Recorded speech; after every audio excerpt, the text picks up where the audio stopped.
2018년 겨울 훈련 집회 민수기 결정연구 2권 10주 민수기에 나오는 그리스도에 관한 주요 예표들과 예언.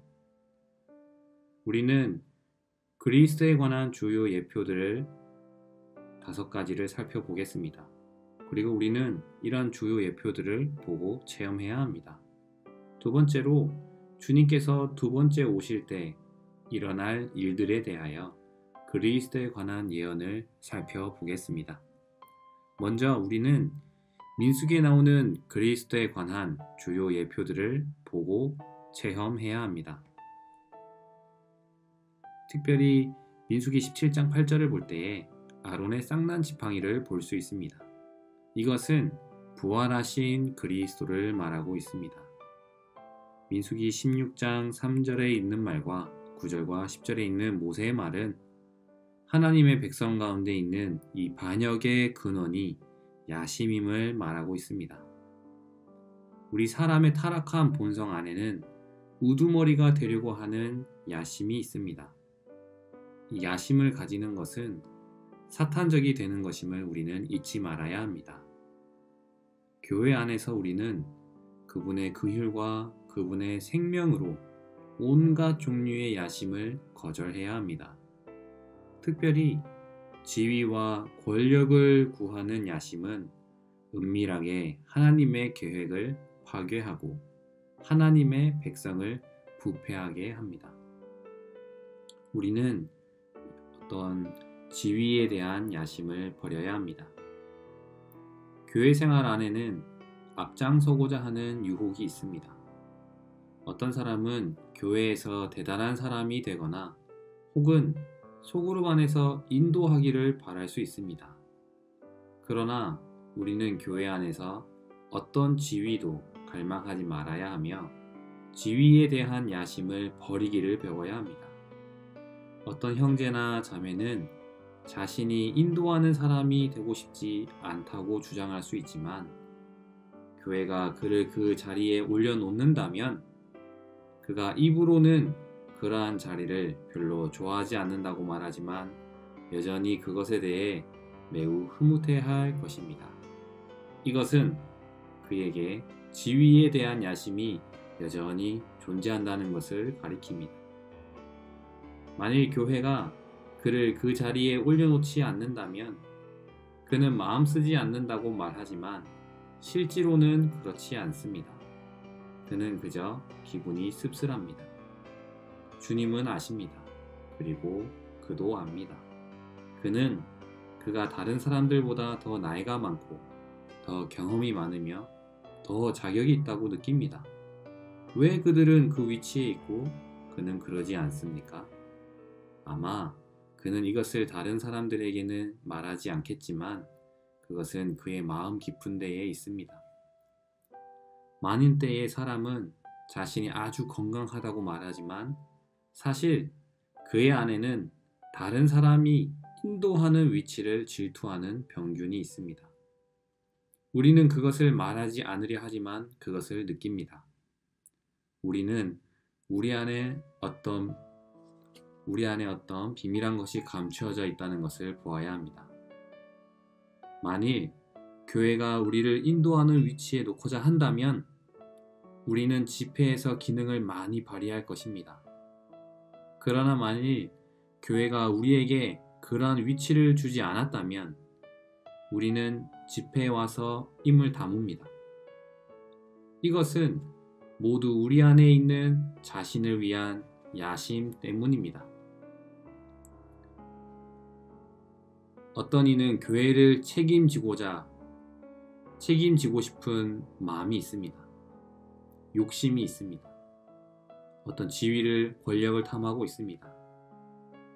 그래서 그는 이런 지위와 권력을 탐하지 않는 것을 보여주려고 합니다. 탐하지 않는 생각을 가지고 그러한 생활을 하고 있습니다. 막상 그가 그 자리에 놓여지게 된다면 주님은 그에게서 아무것도 하실 수 없습니다. 결국 그는 야심이 가득한 자로서 사탄에 의해 덫에 걸릴 것입니다. 이것은 작은 일이 아닙니다. 우리는 하나님의 빛비춤을 받아 야심에서 구원받아야 합니다. 온 지구상에 우리 지방교회처럼 사람들을 폭로하는 곳은 없습니다. 교회는 모든 것을 드러내며 등불에 빛을 비추며 심지어 우리 마음속의 의도도 드러냅니다. 어떤 것도 감출 수 없습니다. 우리가 어떤 지방교회에 올 때에 우리는 결코 장로나 집사가 되어야 한다고 생각해서는 안 됩니다. 우리가 그리스도를 다른 이들에게 생명으로 공급하기만 하면 우리가 장로든 집사든 참으로 아무런 의미가 없습니다. 심지어 우리가 특별한 책임을 지지 않았다 하더라도 우리는 개의치 말아야 합니다. 인도하는 형제들에 대한 언급을 일절 피하고 다만 끊임없이 다른 이들에게 그리스도를 공급해야 합니다. 우리는 순수한 마음으로 교회 생활을 해야 합니다. 우리에게 지위가 있든지 없든지 우리는 교회 생활 안에 있기 때문에 기뻐해야 합니다. 우리는 순수한 마음으로 주님의 이름을 부르고 의와 믿음과 사랑과 화평이신 주님을 추구해야 합니다. 다른 것을 추구하지 않으며 오직 주님만 추구하여 다른 야심이나 탐욕을 갖지 말아야 합니다. 우리는 주님과 교회를 사랑하고 권위에 복종하기를 배우며 그리스도를 다른 이들에게 생명으로 공급하고 다른 이들에게 그리스도의 공급을 얻는 것을 배워야 합니다. 이것이 우리가 교회 생활의 실행에서 취해야 할 합당한 길이고 우리가 반드시 배워야 할 공과입니다. 우리는 왜 이런 길을 가야 합니까? 민수기에서 어떠한 예를 볼 수 있습니다. 고라와 민수기 16장을 볼 때에 고라와 그와 함께 한 다른 많은 사람들은 산채로 스올에 내려갔습니다. 이때에 이 모세는 하나님께 맡겼고 그분께서 말씀하시게 하고 드러내시게 하며 심판하시게 했습니다. 이 하나님의 심판은 사람의 의견에 따라 자신의 육체로 다른 사람들과 경쟁하며 하나님께 드린 사람의 모든 봉사에 내려진 십자가의 심판을 상징합니다. 아론의 지팡이에 싹이 난 것은 하나님께서 주신 제사장 직분의 사역에서 권위가 있다고 인정된 사람이 아론임을 하나님께서 입증하신 것입니다. 우리 모든 봉사의 원칙은 싹난 지팡이에 달려 있습니다. 부활은 하나님께 드리는 우리의 봉사에서 영원한 원칙입니다. 우리는 이 예표의 첫 번째 예표를 보았고 두 번째 예표로 붉은 암송아지를 보겠습니다. 이 붉은 암송아지는 민수기 19장을 볼 때에 구속하시는 그리스도를 상징합니다. 이 붉은색은 죄의 육체의 모양을 상징하며 흠없는 암송아지는 그분께는 죄의 본성이 없으셨다는 것을 의미합니다. 이 암송아지가 한 번도 멍에를 맨 적이 없다는 것은 그리스도께서 결코 누군가에게 특히 하나님의 원수인 사탄에게나 사탄을 위해서 이용된 적이 없으셨다는 것을 의미합니다.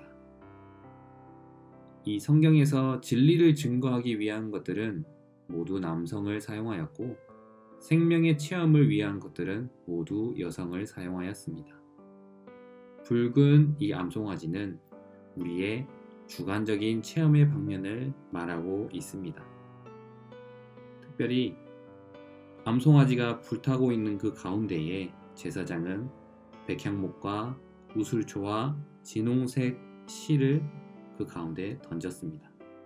이것은 이 세상의 모든 죄를 깨끗이 불태우는 것을 상징합니다. 이 모든 죄는 작은 죄든 큰 죄든 과거의 죄든 현재의 죄든 장래의 죄든 용서받았다고 느끼는 죄이든 느끼지 못하는 죄 모두 포함하고 있습니다.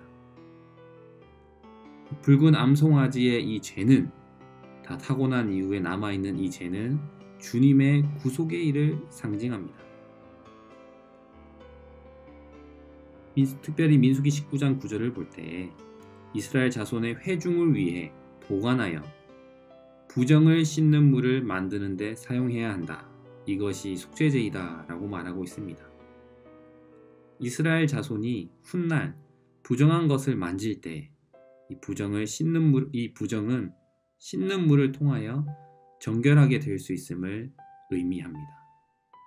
민수기 19장 1절부터 9절을 볼 때 여기에서 부정한 이스라엘 자손들이 정결하게 되기 위해서 붉은 암송아지를 바치고 이 죄가 되도록 불태움을 볼 수 있습니다. 이것은 주님의 구속의 일이 우리가 과거에 지은 죄나 현재에 짓는 죄, 심지어 장래에 지을 죄까지도 그분께서 모두 담당하셨음을 의미합니다. 암송아지를 태운 이 죄는 그리스도께서 감소되시어 아무것도 아닌 것이 되셨음을 의미합니다. 그 죄는 부정을 정결하게 하는 물을 만들기 위해 보관되었습니다. 그것은 죄를 정결하게 하는 것이었으며 일종의 속죄제였습니다. 바로 현재의 필요뿐 아니라 장래의 필요를 채우기 위한 것이었습니다. 민수기 19장 17절을 볼 때 부정하게 된 사람들을 위해서는 속죄 제물을 태운 재의 일부를 가져다가 흐르는 물과 함께 그릇에 담아야 한다고 말하고 있습니다. 오직 그리스도의 구속이 그분의 위엄 있으면서도 낮아진 인성을 통하여 그분의 죽음과 그분의 부활의 영과 함께 운행할 때에만 죽음으로 부정하게 된 상황이 치료되고 정결하게 될 수 있습니다. 이제 세 번째 예표를 살펴보겠습니다. 민수기 20장 8절에 반석을 볼 수 있습니다. 이 반석은 십자가에 못 박히시고 부활하신 그리스도의 예표이며 반석에서 흘러나온 물은 바로 그리스도에게서 흘러나오신 생수이신 그 영을 말하고 있습니다. 이 그리스도께서는 다시 십자가에 못 박히실 필요가 없습니다. 십자가에 못 박히신 그리스도에게서 생수를 받기 위해서 우리는 다만 지팡이를 들고 반석을 향해 말하면 됩니다. 민수기 20장에서 이 모세는 백성을 반역자라고 유죄 판결했지만 하나님의 말씀을 거슬러 반역한 사람은 바로 모세였습니다. 모세는 백성에게 화를 낸 일과 반석을 2번 치는 잘못을 저지른 일에서 하나님을 거룩하시게 하지 못하였습니다. 이 모세는 화를 내므로써 하나님의 거룩한 본성을 합당하게 대표하지 못했고 반석을 2번 침으로써 그는 하나님의 경륜과 관련된 그분의 말씀을 지키지 않았습니다. 결국 모세는 하나님의 거룩한 본성과 그분의 신성한 경륜을 둘 다 손상한 것입니다.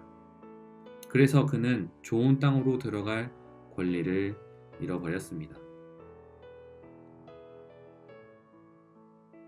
이제 네 번째 예표로서 우리는 민수기 21장 4절부터 9절까지 나오는 놋뱀을 볼 수 있습니다. 이 놋뱀은 주 예수님의 예표입니다. 바로 죄의 육체의 모양으로 십자가에 못 박히신 주 예수님의 예표입니다. 이 놋뱀을 쳐다보는 사람마다 바로 누구든지 살리셨습니다. 주 예수님은 놋뱀의 형체와 같은 로마서 8장 3절을 볼 때 죄의 육체의 모양으로 오셨습니다. 이 그리스도는 육체의 죄에 참여하지 않으셨습니다. 이 옛뱀 사탄과 이 뱀의 본성이 그분의 죽음을 통하여 처리되었습니다. 우리는 날마다 속죄제물의 실제이신 주님을 누릴 수 있고 이러한 주님을 우리의 존재에 적용할 수 있습니다. 그리고 다섯 번째 예표로 도피성이 있습니다. 구속하시는 하나님의 체현이신 바로 그리스도를 말하고 있습니다. 이 그리스도는 하나님에 의해 죄인들, 곧 실수로 그분을 죽게 한 사람들의 손에 넘기셨습니다. 만일 어떤 죄인이 회개하면 하나님은 그를 실수로 죄를 지은 사람으로 여기시고 용서하실 것입니다. 이 도피성은 이 도피성 6이 있는데 셋씩 요단강 양쪽에 있습니다. 이 숫자 6은 실수하는 사람, 곧 하나님께서 여섯째 날에 창조하신 사람을 상징합니다. 숫자 3은 실수한 사람을 위한 도피처이신 3일 하나님을 상징합니다. 숫자 2는 이 세 성씩 두 편에 있는 숫자 2는 우주 안에 세워진 증거를 상징합니다. 그 증거는 3일 하나님께서 이 땅의 인류 가운데 살아계시며 그들을 위한 도피성이 되신다는 것을 우주를 향하여 증언하고 선포하는 것입니다. 또한 민수기 35장을 볼 때에 레위인들에게는 48개의 성이 주어졌는데 이것은 이스라엘에게 놀라울 만큼 유용한 축복이 되었습니다. 이 도피성들은 사람을 위한 도피처이신 3일 하나님께서 모든 인류를 위한 분이시라는 것을 상징합니다. 더 나아가 6 도피성이 여러 곳에 분포되어 있다는 것은 그리스도께서 가까이 계시며 유용한 분이시라는 것을 보여줍니다. 그리고 우리는 이 민수기에서 예언으로 볼 수 있는 유일한 부분에 볼 것입니다. 24장 14절부터 25절까지입니다. 이 예언은 14절에 훗날이라는 표현이 가리키듯이 주님께서 두 번째 오실 때 일어날 일들에 대해 말해줍니다. 특별히 이 그리스도는 별로서 그리고 왕의 쥐봉을 가리키고 있습니다. 주님은 태어나셨을 때 밝은 별로 나타나셨고 두 번째 오실 때에도 밝은 별로 나타나실 뿐 아니라 그분의 두 번 나타나심 사이에 있는 이 시대에서도 그분께 속한 이들의 마음속에 샛별처럼 떠오르십니다. 우리는 그분이 오시기를 깨어서 기다려야 합니다. 이렇게 한다면 우리에게 샛별로 나타나실 것입니다. 이것은 이기는 이들에 대한 보상입니다. 우리는 오늘날 느슨하지 말고 잠들지 말아야 합니다. 매일 아침 일어나 주님 앞에 나아가서 그분의 말씀을 누려야 합니다. 주님께서 샛별처럼 우리 안을 비추어 주시기를 우리는 사모해야 합니다. 이 왕의 쥐희봉은 그리스도의 통치를 가리킵니다. 왕의 쥐희봉을 가진 사람은 보좌 위에 있고 모든 것을 포함한 능력과 권위를 가진 사람입니다. 우리는 왕의 권위를 사용하여서 우리에게 다가오는 곤란과 어려움이 도망가도록 명령해야 합니다. 우리가 이렇게 명령하려면 우리는 그분의 통치 아래 있어야 합니다. 민수기에 나오는 이 이스라엘의 역사는 교회의 역사를 상징합니다.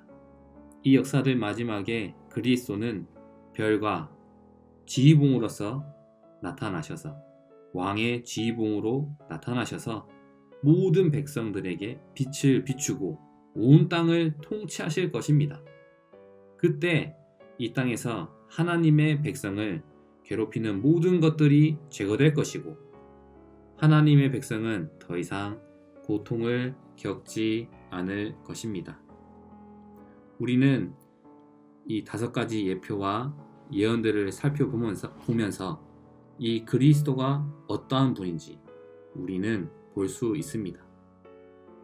우리는 제사장들로서 향을 피우고 등불을 밝히며 찬양할 뿐만 아니라 우리는 별이신 그리스도의 다시 오심을 기다리며 우리 안에서 샛별로서 밝게 빛나시는 그분과 하나 되어야 합니다. 이 기름 부음 받으신 이 새 지팡이로 민족들을 다스리시는 이 그리스도께서 아멘 다시 오실 것이라 우리는 선포해야 합니다. 우리는 깨어서 샛별이 나타나기를 사모해야 하고 그리스도의 권위를 사용하여 우리는 이 땅을 다스려야 합니다. 오 주 예수님, 주님을 찬양합니다. 우리가 하늘에 속한 다스림 아래에 복종함으로 기꺼이 통치받음으로 왕의 권위를 사용하여 어려움과 곤란과 사탄의 공격을 향해 떠나가라고 명령하기 원합니다. 이것이 바로 왕국입니다. 이 왕국 안에서 모든 일이 이루어졌고 모든 대적은 패배했으며 모든 어려움이 해결되었습니다. 아멘. 주님을 찬양합니다. 매일 생활 가운데에 우리는 도피성이신 그리스도를 누리고 아멘. 아론의 쌍난 지팡이를 누리며 아멘. 이 부활 안에서 또한 붉은 암송아지를 누리고 아멘. 이 반석을 누리고 반석에서 흘러나온 물을 누리며 노뱀이신 그리스도를 누리고 아멘.